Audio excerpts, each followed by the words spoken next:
नमस्कार. सविस्तर वृत्त पाहण्याआधी नजर टाकूयात महत्त्वाच्या हेडलाईन्सवर.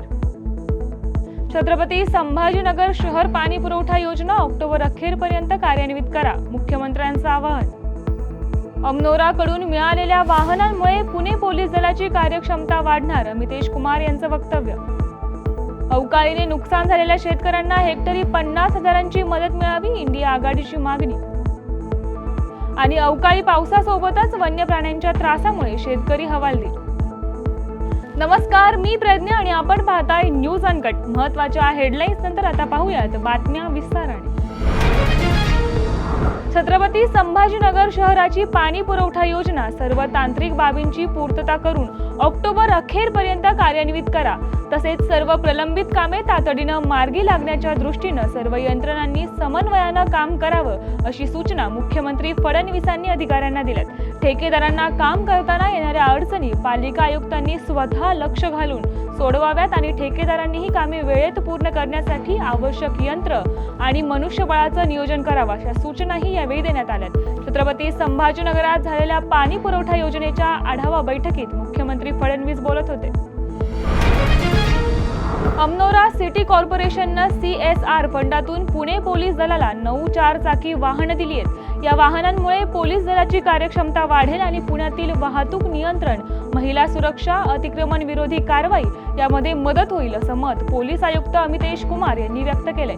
हडपसरमधील अमनोरा पार्क टाउन क्लब मध्ये झालेल्या कार्यक्रमात अमनोरा कॉर्पोरेशनचे अनिरुद्ध देशपांडे यांनी वाहनांच्या चाव्या पोलीस आयुक्तांकडे सुपूर्द केल्यात. या कार्यक्रमात पोलीस अधिकाऱ्यांसह अमनोरा सिटीचे आदित्य देशपांडे, मनोज पाटील, डॉक्टर राजकुमार शिंदे उपस्थित होते. दाखवलेली आहे. त्यांनी काही अपेक्षा आमच्याकडून मुख दृष्टिकोनातून इनडिरेक्टली त्यांनी अपेक्षा आमच्याकडून व्यक्त करत आहे की आमचे पेट्रोलिंग, आमची व्हिजिबिलिटी, आमची काम आणखी प्रभावीपणे व्हायला पाहिजे. म्हणून आमचे जे अधिकारी कर्मचारी आहेत, आपण या परिसरात आणि या परिसरात इतर परिसरात पण, परंतु आता या परिसरात आणखी काय इफेक्टिव्ह इंटरव्हेन्शन करता येते, महिलांची प्रकार किंवा इतर काही गैरप्रकार चालत असतील जेणेकरून आम नागरिकांना अडचणीची असते, काही हॉकर्स वगैरे अत्यंत फालतूरित्याने उभे असतील, त्याचे विरुद्ध जोरात कारवाई आपल्याकडून व्हावी अशी आज अपेक्षा आम्ही व्यक्त करतो. आता मी येताना कुठेतरी बाजूचला होते, 20 मिनिटाचे लॅब टाइम असते विशेष करून पीक आवर्स मध्ये, ते पण आम्ही अवगत आहे आणि त्यामध्ये टेक्नॉलॉजीचे वापर करून आणि इतर काही जास्ती मनुष्यबळ लावून कसे सुधारता येईल.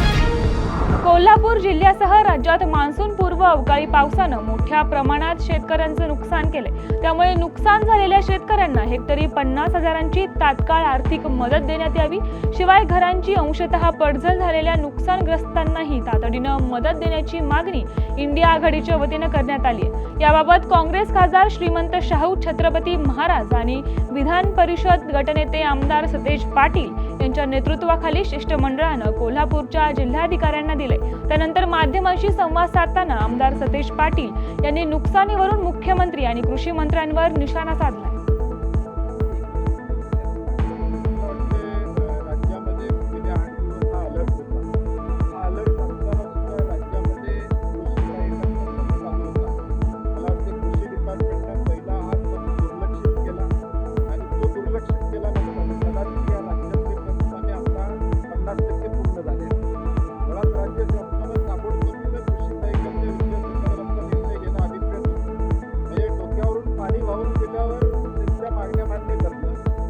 याचा अर्थ शासनाची भूमिका शेतकऱ्यांच्या प्रती कशा पद्धतीची आहे हे त्यांच्या कृतीतून सातत्यपणे दिसते.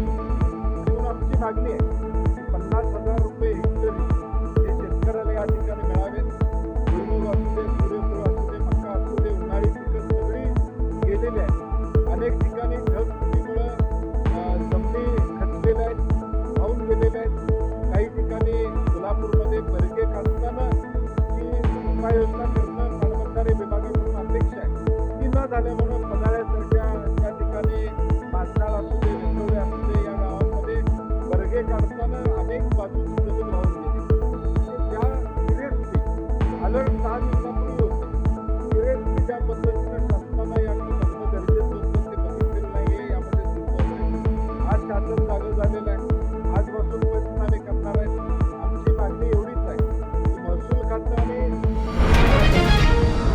अवकाळी पावसासोबतच वन्य प्राण्यांच्या जाचामुळे बळीराजा दुहेरी संकटात सापडल्याचं चित्र पाहायला मिळतंय.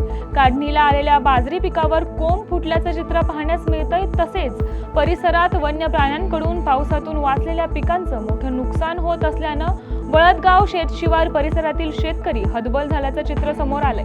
येथील शेतकरी चरणसिंग पहाडिया यांच्या बाजरीचं मोठं नुकसान झालंय. या ठिकाणाहून आढावा घेतलाय आमचे प्रतिनिधी गजानन राऊत यांनी.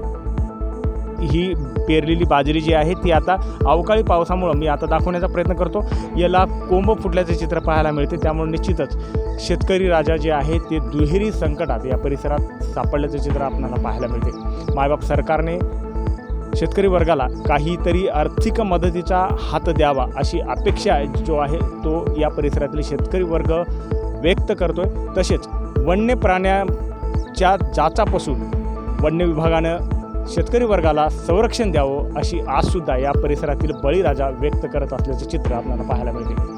न्यूज अनकटकरिता मी गजानन राऊत, थेट बळदगाव शेतशिवार परिसरातून छत्रपती संभाजीनगर. महाबळेश्वरमध्ये पावसाने धुवाधार बॅटिंग केल्यानं पर्यटकांचे चांगलेच हाल झाल्याचं पाहायला मिळालंय. पावसामुळे ओढे नाल्यांसोबतच गटारांचं पाणी सुद्धा रस्त्यावर आलंय. पाण्यात अडकून गाड्या काही ठिकाणी बंद पडल्या असून त्यामुळे वाहतूक कोंडी देखील होते. प्रशासनानं वेळीच लक्ष घालून योग्य ती उपाययोजना करून पर्यटकांना होणारा त्रास थांबवावा अशी मागणी पर्यटकांनी केली आहे. या बातमीसह बुलेटिनमध्ये घेऊया छोटीशी विश्रांती. कुठेही जाऊ नका, पाहत राहा न्यूज अनकट. हम आदमी औरत तो नहीं, लेकिन जख्म दिल पर हमारे भी पड़ते हैं. दिल दुखता है जब कोई तुच्छ नज़रों से हमें देखता है. बिन गलती के भी हर कोई हमें मुजरिम समझता है. विनती है सबसे, बस हमें थोड़ा सा इंसान समझ लो. मी येत आहे न्यूज अनकटवरती लवकरच. विश्रांतीनंतर सर्वांचं स्वागत. आता पाहूयात उर्वरित काही महत्त्वाच्या घडामोडी. कोल्हापूर जिल्ह्यात गेल्या आठवड्यापासून सुरू असलेल्या मान्सून पूर्व पावसानं जनजीवन विस्कळीत झालंय. अशातच कोल्हापूरच्या हातकणंगले तालुक्यातील इंगळी गावात 6 मोठ विहिरीच्या तटबंदीचं भूस्खलन होऊन रस्ता खचल्यानं 16 घरांना धोका निर्माण झालाय. दरम्यान प्रशासनानं याची तातडीनं दखल घेऊन ग्रामस्थांना स्थलांतरण करण्याची कारवाई सुरू केली आहे. गेल्या काही दिवसांपूर्वी देखील या परिसरात भूस्खलन होऊन 8 दुकानांचं मोठं नुकसान झालं होतं. आता पुन्हा एकदा इथं भूस्खलन झाल्यानं खबरदारी म्हणून पोलीस बंदोबस्त तैनात करण्यात आलाय.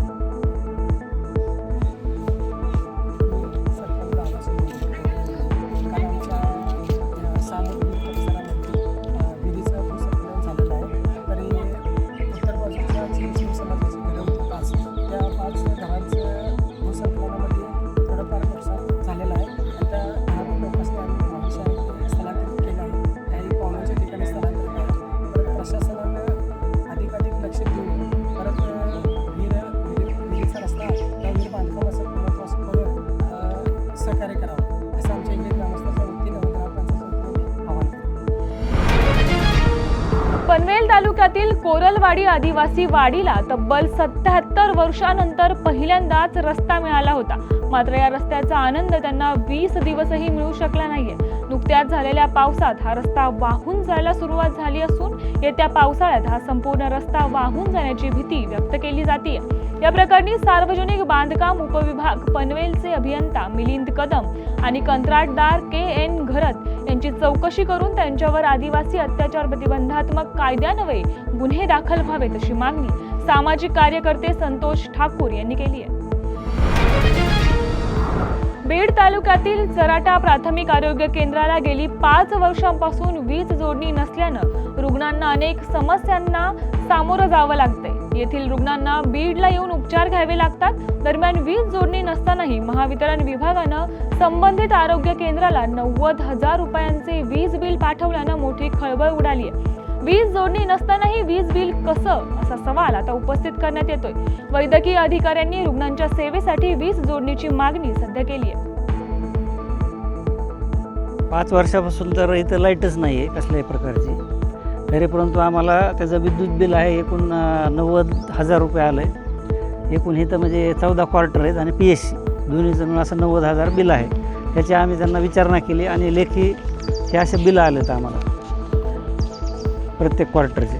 आणि नंतर मग त्याची विचारणा आम्ही केलेली आहे. बाबा आमच्याकडं लाईट नसताना कसल्याही पद्धतीचं मीटर बसवलेलं नाही आहे, तरी परंतु आम्हाला लाईट बिल कसं काय दिलं त्याचा पाठपुरावा आम्ही केला, परंतु आम्हाला MSCBकडून कसल्याही प्रकारचं त्याचं आणखी प्रत्युत्तर त्यांनी आम्हाला दिलेलं नाही आहे. कनेक्शन वीज जोडणी करण्यासाठी मी वारंवार त्यांना म्हणजे पत्र दिले आहेत MSCBला, तरी परंतु त्यांनी पत्राचा थोडासुद्धा विचार न करता अद्यापपर्यंत लाईट दिली नाही, परंतु त्यांनी बिलं मात्र आम्हाला आमच्या हवाली केलेले आहेत किंवा आम्हाला देण्यात आलेले आहेत 90,000ची एकूण. बीडच्या आष्टी तालुक्यातील लिंबोडी गावाजवळ असणाऱ्या जलप्रकल्पाचे दरवाजे वेळेवर बंद न केल्यानं मोठा अनर्थ घडलाय. अवकाळी पावसामुळे जलप्रकल्पामधील पाण्याच्या पातळीत अचानक वाढ होऊन त्याचा विसर्ग करण्यात आल्यानं थेट शेतकऱ्यांच्या शेतात पाणी आलंय. या पाण्याच्या प्रवाहामुळे अनेक शेतांचे बांध फुटले असून पिकांसह माती वाहून गेल्यानं जमिनीची उत्पादकता कमी होण्याचा मोठा धोका आता निर्माण झालाय. शेतकऱ्यांनी याआधीच पाटबंधारे विभागाकडे मान्सूनपूर्व जलप्रकल्पाचे दरवाजे वेळेवर बंद करण्याची मागणी केली होती, मात्र प्रशासनाने ही मागणी दुर्लक्षित केल्यानं नुकसान झालं असून शासनानं तात्काळ नुकसान भरपाई द्यावी अशी मागणी आता शेतकऱ्यांनी केली आहे. किसन खात्याला वारंवार सांगत होतो, पाऊस अवकाळी चालू झालेला आहे, तुम्ही गेट बसून घ्या. आम्ही 15 दिवसापासून त्यांना फोन करून सांगत होतो, साहेब जर अवकाळी पाऊस आला, तलावाला पाणी आलं तर आमच्या शेतीचे नुकसान होईल. तर ते काय त्यांनी आमचं ऐकलं नाही. आम्ही वारंवार सांगतो ऐकलं नाही. मग शेवट रात्री काल पाऊस झाला, त्या पावसामुळं पूर आला आणि पूर येऊन तलावात पाटात पाणी शिरून पाटाचं कॅनल तुटून आमच्या सगळ्या जमिनीत पाणी गेलं, विहिरी वाहून गेल्या किंवा घास ऊस सगळे वाहून गेले. आमची खूप नुकसान झाली. या दुष्काळात आम्हाला 13वा महिना आले, कारण ह्या अवकाळी पावसामुळे आम्ही प्रश्न सांगत होतो की बा असं होईल साहेब, तुम्ही नीट करून घ्या. तरी त्यांनी आमचं न ऐकलं नाही. पाट तुटून जाऊन आमचे अनुनात नुकसान झाली. ती आमची प्रश्न एवढीच विनंती आहे की बा आमची दखल घेऊन याचा काहीतरी मार्ग काढून आमची भरपाई करून द्यावी. रायगडच्या महाडमध्ये संभाव्य नैसर्गिक आपत्ती आणि महापुराच्या पार्श्वभूमीवर 23 जवानांचं NDRF पथक काल रात्री उशिरा दाखल झालंय. मागील काही वर्षातील आपत्तीचं स्वरूप पाहता पावसाळ्यामध्ये NDRFचे पथक महाडमध्ये ठेवण्याचा धोरणात्मक निर्णय प्रशासनाकडून घेण्यात आलाय. या पथकाकडे अद्ययावत उपकरणांसह 4 फायबर होडी, वायरलेस सेट आणि अन्य सामग्रीचा समावेश आहे. आगामी काळात ही टीम महाड पोलादपूर तालुक्यातील प्राधान्याने दरडग्रस्त पूरप्रवण गावांना भेटी देऊन तेथील नागरिकांमध्ये सुरक्षिततेसंदर्भात जागृती करणार आहेत. जे टीम आपल्या इथं येतेच, पण यावर्षी लवकरच म्हणजे काल दिनांक 27 रोजी NDRFची टीम महाडमध्ये दाखल झालेली आहे. पूर्ण जिल्ह्यात जर आपण 2 दिवसापूर्वीचा आकडा पाहिला तर मुरुड असेल किंवा मसाळा असेल या ठिकाणी 370 350च्या वर पाऊस झालेला आहे. तर अशा या मोठ्या नैसर्गिक आपत्तीला सामना करण्यासाठी NDRFची एकूण 23 जवानांची तुकडी महाडमध्ये दाखल झालेली आहे. ही जी तुकडी आहे ती सध्या इथं महाडमध्ये वास्तव्याला असणार आहे. महाड असेल, पोलादपूर असेल किंवा जिल्ह्यातील कुठेही हे असेल त्या ठिकाणी त्यांना वेळ प्रसंगानुसार तिथं पाठवलं जाईल. सद्यस्थितीत आपल्या महाडमध्ये जे दरडप्रवण गावं जास्त मोठ्या प्रमाणावरती आहेत किंवा काही जे पूरग्रस्त गावं आहेत त्या ठिकाणी त्याची माहिती घेणे, जिथे जिथं दरडप्रवण भाग आहे त्या ठिकाणचे जे नागरिक आहेत त्यांचं सेन्सिटायझेशन करणे, यासाठी या NDRFचं आपण जे आहे व्हिजिट त्या ठिकाणी आयोजित करणार आहोत.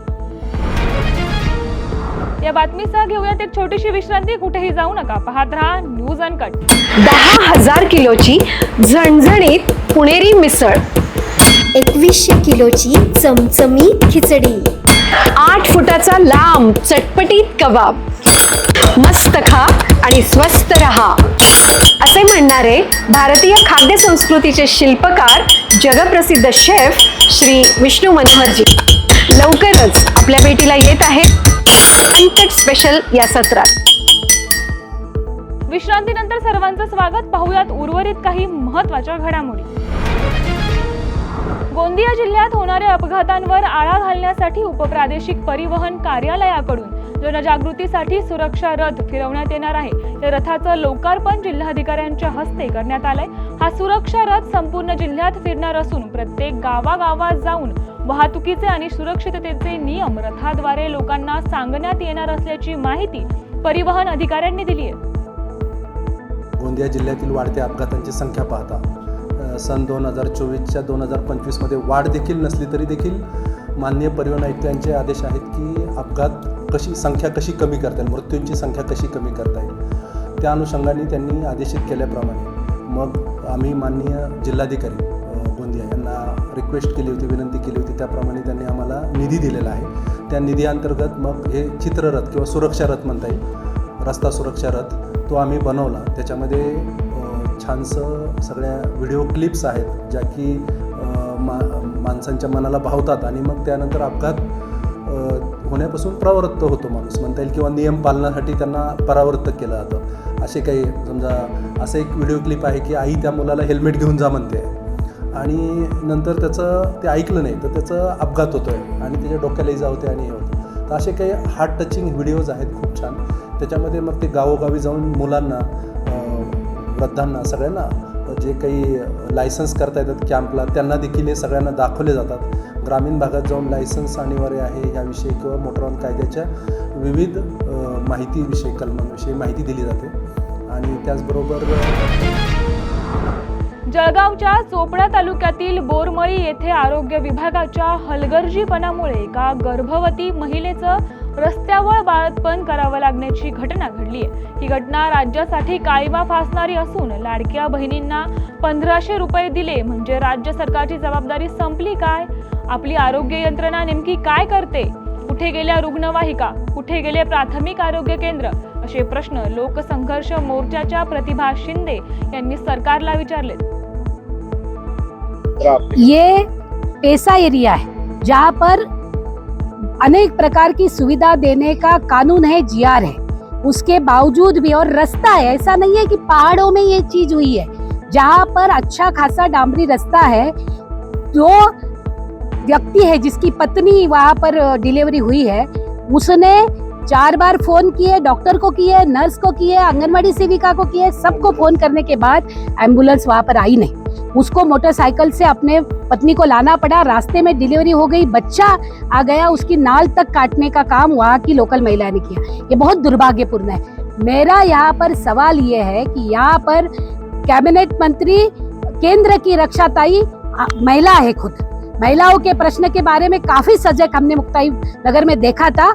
ये महिला उनकी कोई नहीं लगती, उनकी मतदार नहीं है, उसको न्याय नहीं देंगे. यहाँ पर 3 मंत्री है, पालक मंत्री है और 2 मंत्री है, कैबिनेट मंत्री है राज्य के, उसके बावजूद भी अगर न्याय नहीं मिल रहा है तो इसका मतलब है कि आदिवासियों से इनको कोई लेना देना नहीं है और ये बहुत ही दुर्भाग्यपूर्ण है. रेशन व्यवस्थेतील बोगस लाभार्थी शोधण्यासाठी पुरवठा विभागाकडून आधार ई-केवायसी प्रक्रिया सुरू करण्यात आली आहे. या प्रक्रियेस 31 मे पर्यंत शेवटची मुदतवाढ देण्यात आली असून याकडे दुर्लक्ष करणाऱ्यांचे धान्य कायमस्वरूपी बंद करण्यात येणार आहे. जालना जिल्ह्यातील 27% लाभार्थ्यांची ई-केवायसी प्रक्रिया अद्याप प्रलंबित असून त्यांनी 31 मे पर्यंत ई-केवायसी प्रक्रिया पूर्ण करून घ्यावी असं आवाहन जिल्हा पुरवठा अधिकारी सविता चौधर यांनी केलंय.